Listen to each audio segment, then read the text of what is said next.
Welcome to Kanishka IAS. గత 2 రోజులుగా మనం వార్తల్లో చూస్తే పహల్గామ్ అనే ఒక తహసీల్ ప్రాంతం వార్తల్లో ప్రముఖంగా కనిపించింది. దీన్నే మనం ఇండియన్ స్విట్జర్లాండ్ అని కూడా పిలుస్తాం. ఎందుకు దీన్ని ఇండియన్ స్విట్జర్లాండ్ అంటామంటే, స్విట్జర్లాండ్లో ఏ విధంగా అయితే పచ్చిక బయలు మంచు కలిగి ఉంటుందో ఈ ప్రాంతం అంతా కూడా అదే విధంగా ఉంటుంది కాబట్టి దీన్ని ఇండియన్ స్విట్జర్లాండ్ అంటాం. అసలు పహల్గామ్ అనేది ఎక్కడుంది అనేది మనం జాగ్రఫికల్గా చూస్తే కాశ్మీర్ లోయలోని అనంతనాగ్ జిల్లాలోని ఒక తహసీల్ ప్రాంతమే ఈ పహల్గామ్. పహల్గామ్ అంటే అర్థం గొర్రెల కాపరి గ్రామం అని మనం చెప్తాం. సో విలేజ్ ఆఫ్ షెపర్డ్స్ అని చెప్పుకోవచ్చు. అంటే పశుపోషకులు ఇక్కడ ఉంటారు. సహజంగానే మనకు పచ్చిక బయలు ఉన్న దగ్గర పశుపోషకులు ఉండడం అనేది తెలుసు. ఈ ప్లేస్ ఒకవైపేమో పచ్చిక బయళ్ళకి, మరొక వైపేమో లేక్స్కు ప్రసిద్ధి చెందినది అని చెప్పొచ్చు. హిందువులు ప్రధానంగా అమర్నాథ్ యాత్రకు చేస్తూ ఉంటారన్నది మనకు తెలుసు. ఈ అమర్నాథ్ యాత్రలో భాగంగా వెళ్ళేటప్పుడు పహల్గామే మొదటి మన విజిట్గా మనకు కనిపిస్తూ ఉంటుంది. ఇది టూరిజానికి స్వర్గధామం అని చెప్పొచ్చు.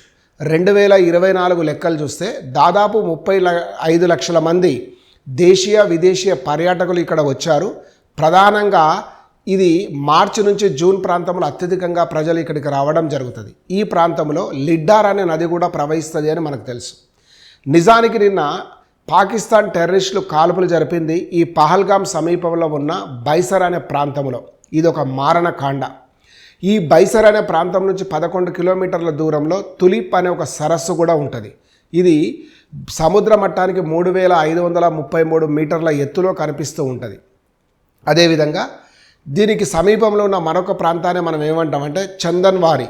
ఈ చందన్వారికి 13 కిలోమీటర్ల దూరంలో 11,330 మీటర్ల ఎత్తులో ఈ యొక్క 7 హిల్స్ అనేవి మనకు కనిపిస్తూ ఉంటాయి. ఈ 7 హిల్స్ కూడా శేషనాగు రూపంలో మనకు కనిపిస్తూ ఉంటాయి. కాబట్టి ఇక్కడ ఉన్న సరస్సును మనము శేషనాగు సరస్సు అంటాం.